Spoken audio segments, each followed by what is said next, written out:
بسم اللہ الرحمن الرحیم۔ لاکھوں درود پاک حضرت محمد صلی اللہ علیہ وآلہ وسلم اور آپ صلی اللہ علیہ وآلہ وسلم کی آل پر۔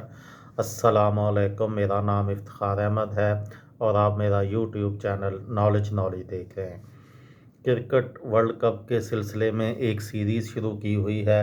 اس سلسلے میں آج میں آپ کو 1999 میں ہونے والے کرکٹ کے عالمی کپ کے متعلق معلومات دوں گا۔ کرکٹ کا 7واں world cup ICC cricket world cup 1999 کے نام سے مشہور ہے۔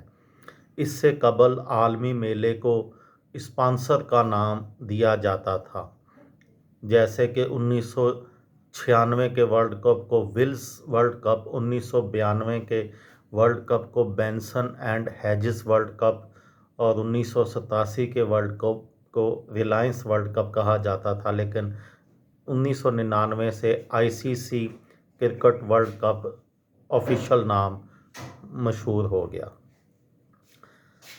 تاہم ICC نے کھیل کو مزید کمرشل کرنے کے لیے دنیا میں اس کی ساکھ کو مضبوط کرنے اور شائقین میں دلچسپی پیدا کرنے کے لیے اس میں مزید تبدیلیاں کیں۔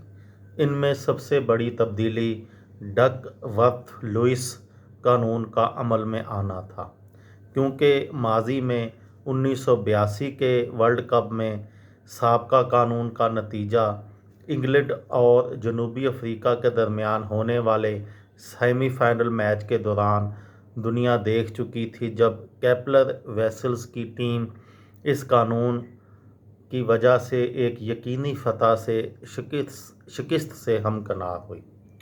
ICC کی جانب سے یکساں ٹیم یونیفارم کو ختم کر کے تمام ٹیموں کو اپنے قومی رنگ اور نشان کے اعتبار سے علیحدہ علیحدہ ڈیزائن والی کٹ کے ڈیزائن جمع کروانے کی ہدایت کی، جن کی منظوری کے بعد تمام ٹیموں کی علیحدہ علیحدہ جرسی سامنے آئی۔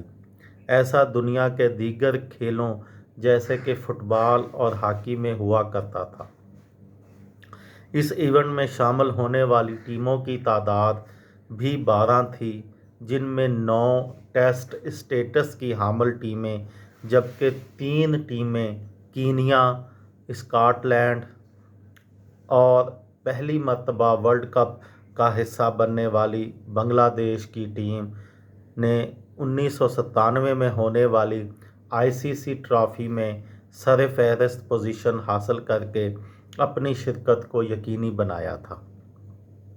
ورلڈ کپ 1999 میں 14 مئی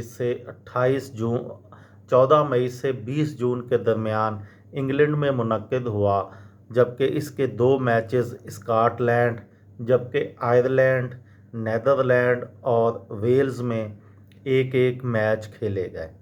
تاہم یہاں یہ کہنا بھی غلط نہ ہوگا کہ ورلڈ کپ مغربی یورپ میں منعقد ہوا۔ اس مرتبہ ایونٹ ڈبل راؤنڈ رابن اور پھر ناک آؤٹ مرحلے پر مشتمل تھا، جس میں پہلے 12 ٹیموں کو 6-6 کے 2 گروپوں میں تقسیم کیا گیا، جن کی سر فہرست 3 فاتحہ ٹیموں کو علیحدہ گروپ میں تقسیم کیا گیا اور اس اسٹیج کا نام سپر 6 رکھا گیا، جہاں ان کا مقابلہ دوسرے گروپ کی فاتح ٹیموں سے ہونا قرار پایا۔